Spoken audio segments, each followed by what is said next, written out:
وَإِذْ جَعَلْنَا الْبَيْتَ مَثَابَةً لِلنَّاسِ وَأَمْنًا وَاتَّخِذُوا مِن مَّقَامِ إِبْرَاهِيمَ مُصَلًّى وَعَهِدْنَا إِلَىٰ إِبْرَاهِيمَ وَإِسْمَاعِيلَ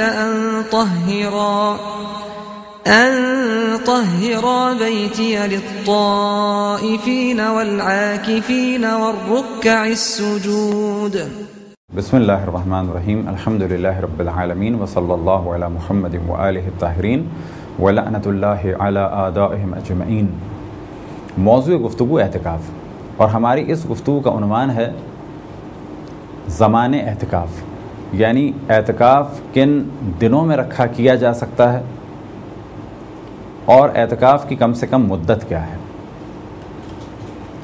تو پہلے مرحلے میں یہ واضح رہے کہ اعتکاف کم سے کم 3 دن کا ہوگا. شرائط اعتکاف کا بعد میں پھر ذکر کیا جائے گا.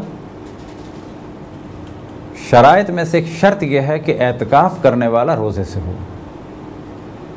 اب یہاں پر یہ بات واضح ہو گئی کہ اعتکاف کم سے کم 3 دن کا ہے اور اعتکاف کرنے والا روزے سے ہو.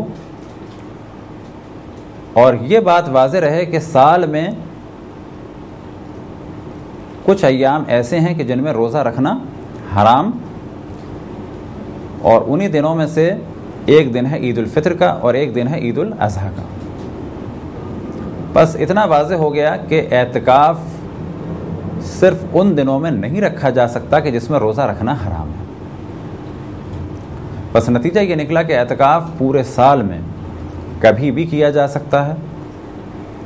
بس اب اگر کوئی اعتکاف کرنا چاہے پہلی رجب سے 10 رجب تک کر سکتا ہے، لیکن اگر کوئی اعتکاف کرنا چاہے 8، 9 اور 10 ذی الحجہ کو تو کہا جائے گا کہ یہ اعتکاف نہیں ہو سکتا، باطل ہے. وجہ کیا ہے؟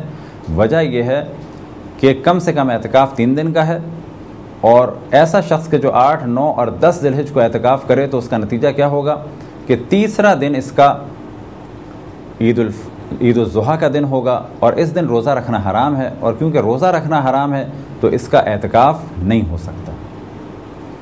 بس جب تیسرے دن یہ اعتکاف نہیں کر سکتا تو اس کا اعتکاف ہو گیا 2 دن کا، اور 2 دن کا اعتکاف ہو نہیں سکتا. اب اس جانب توجہ رہے کہ یہ جو ہم نے عرض کیا کہ اعتکاف کی مدت کم سے کم 3 دن ہے، تو 3 دن سے مراد ممکن ہے کسی کے ذہن میں آئے کہ 3 24 گھنٹوں والے دن. تو یہاں پر اس جانب توجہ دلائیں کہ یہ مراد قطعاً نہیں ہے. اب یہاں پر مثال دی جائے کہ اگر ایک شخص نے اعتکاف کیا تو اعتکاف کی ابتدا فجر سے ہونی چاہیے، اور احتیاطاً فجر سے کچھ پہلے آ کے مسجد میں بیٹھ جائے تاکہ فجر سے پہلے اعتکاف کی نیت ہو جائے. البتہ جب آ کے بیٹھا تو یہی نیت ہے. اب اس کا اعتکاف فجر سے شروع ہوگا اور مغرب تک، پھر مغرب کے بعد اگلی فجر کے درمیان ایک رات ہے، یہ پہلی رات ہو گئی. پھر فجر سے مغرب تک، اور پھر مغرب سے اگلی فجر تک ایک اور رات آئے گی، یہ 2 راتیں ہو گئیں. اور پھر اس فجر سے مغرب تک یہ ایک اعتکاف مکمل ہو جائے گا. اور اسی چیز کو ان الفاظ میں بھی کہا جاتا ہے کہ جب اعتکاف کیا جائے تو پہلی رات اور چوتھی رات اس میں داخل نہیں ہے. یعنی ہم پہلی رات کو اعتکاف ضروری نہیں ہے، فجر سے آ کے بیٹھیں گے، پھر پہلی رات، پھر دوسری رات آئے گی جو در حقیقت اعتکاف کی پہلی رات ہوگی، پھر ایک اور رات آئے گی، پھر اس کے بعد فجر، اور فجر کے بعد جو مغرب آئے گی تو اس پہ اعتکاف ختم ہو جائے گا. مغرب کے بعد چوتھی رات اعتکاف میں کاؤنٹ نہیں ہوگی. لہذا نہ پہلی رات نہ چوتھی رات، اعتکاف میں دوسری اور تیسری رات کو داخل کرنا ضروری ہے. بس اب یہاں دوبارہ اختصار کے ساتھ بیان کیا جائے کہ اعتکاف پورے سال میں ہمیشہ مستحب ہے، ہر دن مستحب ہے، سوائے ان دنوں میں کہ جب روزہ رکھنا حرام ہے، خصوصاً عید الفطر اور عید الاضحیٰ کے دن. اور بہت زیادہ ثواب ہے اعتکاف کا ماہ رجب میں، خصوصاً 13، 14 اور 15 کو. اسی طریقے سے بہت زیادہ ثواب ہے ماہ رمضان مبارک میں، اور ماہ رمضان مبارک میں زیادہ ثواب ہے آخری 10 دنوں میں. آخر کے 10 دنوں کا بہت زیادہ ثواب ہے. اب اگر کوئی شروع کے دنوں میں کرے اس کا بھی بہت ثواب ہے.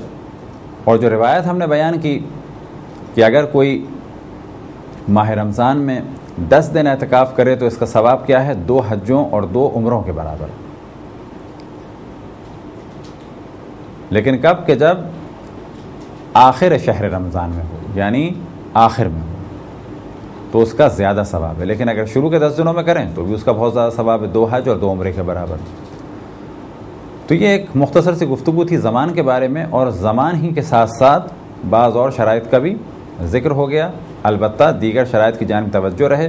کسی بھی عبادت کو بغیر اس کے فلسفے کے اور بغیر شرائط کے انجام نہیں دینا چاہیے، کیونکہ بعض دفعہ بعض افراد سالوں گزر جاتے ہیں ایک عبادت کرتے ہوئے اور بعد میں پتہ چلتا ہے کہ یہ عبادت باطل تھی. اور وجہ کیا تھی باطل ہونے کی؟ کیونکہ اس کو معلوم نہیں تھا کہ اس عبادت کو انجام دینے کی شرائط کیا کیا ہیں. خداوند تبارک و تعالیٰ سے دعا ہے کہ بحق محمد و آل محمد ہمیں اپنے رسول، اپنی حجتوں، خصوصاً امام زمان علیہ الصلوۃ والسلام کی معرفت اور اطاعت کی توفیق عطا فرمائے. وصلی اللہ علی محمد و آلہ الطاہرین.